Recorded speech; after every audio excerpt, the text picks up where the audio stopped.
নমস্কার, সবাই কেমন আছো? আশা করি সবাই খুব ভালো আছো। আমরাও খুব ভালো আছি। সকাল সকাল আমার বিছানা তোলা হয়ে গেছে। ওই যে বাবান ঠাম্মির সঙ্গে পাশের বাড়ির জেম্মার সাথে কথা বলছে। জেম্মা মানে ওর জেঠিমা। ওই যে বাড়িতে আবার আমাদেরই পাড়ার একজন কাকু এসছে। ওনাকে কি একটা প্যান্ট সেলাই করতে দিয়েছিল, উনি সেটা ফেরত দিতে এসছে। আমি যদিও জানতাম না, পরে শাশুড়ি মা বললো বলে আমি জানলাম। ওই তো কাকুটি ওখান থেকে বাবানকে হাত বাড়িয়ে ডাকছে। তো বাবান তো লোক ভালোবাসে, তো একবারে ওর সাথে নেমে গেছিলাম। তাই জেম্মার ঘরের থেকেও ঘুরে আসছি, তো জেম্মার আয়না দুজনে একটি ছোট্ট ক্লিপ তুলে নিলাম। যাই হোক, বাবানের খিদে পেয়ে গেছিলো, তাই ওর ঠাম্মি ওকে খাইয়ে দিচ্ছে। তো আমি এখন দুধ মুড়িও খাচ্ছে, তো সেটা আমি পুরো গুলিয়ে দিয়ে দিয়েছিলাম। তারপরে দেখছি না বাবানের হাতে বেশ বড় বড় নখ হয়েছে।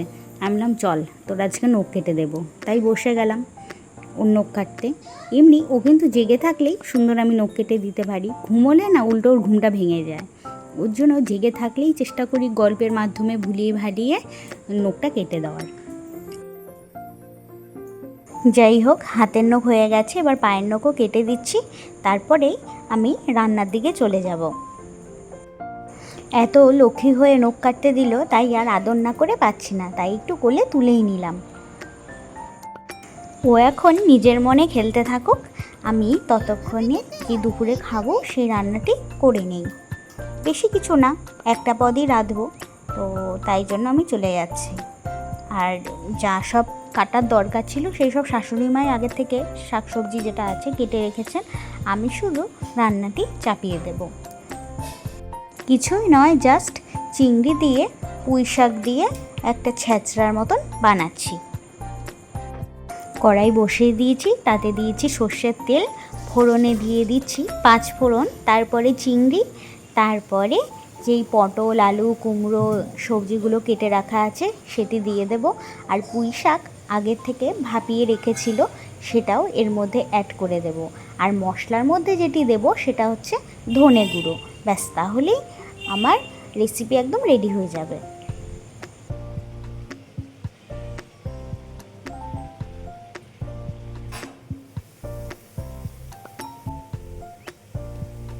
যাই হোক, ছেলেকে এখন স্নানে নিয়ে যাব, তাই তোমাদের সামনে একটু নিয়ে এলাম আর কি। আমি ওর সঙ্গে মজা করছি, আর ততক্ষণে কিন্তু বাথরুমে গিজার অন করে দিয়ে এসেছি, তো জল গরম হয়ে যাবে, তারপরে ওকে নিয়ে স্নানে চলে যাব। যাই হোক, বাবানের স্নান হয়ে গেছে। দেখো তো আমাদের বউটাকে কেমন লাগছে দেখতে, জানিও কিন্তু অবশ্যই কমেন্ট করে। যাই আমি রান্নাঘরে দেখি, একটু নাড়িয়ে দিই খুন্তি দিয়ে, ততক্ষণে ঠাম্মি বাবানের গা মুছিয়ে দেবে ভালো করে। তাও কি রক্ষে আছে, আমাকে ছাড়ছেই না, ভাবছে আমি বুঝি ঘুরতে যাচ্ছি, ওই জন্য ওর মুখের সামনেই বসে থাকতে হবে। যাই হোক, সেই ফেসটা কমপ্লিট করে নিয়েছি। এবার ওর জামা কাপড় পরে ঝুড়ি বাসন যা যা পায় ওই নিয়ে খেলে। ওর যে খেলার জিনিস সেগুলো আশেপাশে পড়েই থাকে, ওর সব মানে দরকারি জিনিস নিয়ে ওর খেলা। ওদের তো এখন বিভিন্ন রকম কিউরিসিটি, যেটা দেওয়া হবে না সেটা আরও বেশি করে চাইবে, ভাবে দেওয়া হচ্ছে না, এটার মানে ওটাই নিশ্চয়ই ইম্পর্টেন্ট কোনো একটা জিনিস, আর ওটাই আমাকে ধরতে হবে। বাচ্চাদের দুষ্টুমি এরকম তো লেগেই থাকবে। আমি ওর সঙ্গে একটু খেলা করে নিচ্ছি। তবে একটু পরে আমিও স্নানে চলে যাব, কেননা এখনও অনেকটা বেলা হয়ে গেল, আমার আবার স্নান হয়নি।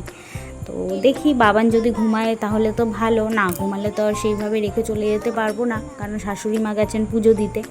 তো আমি আবার রান্না করছিলাম, তো এই দুষ্টুমি করছে বলে ঠিক করে রান্নাটা করতে পারছি না, এই আর কি।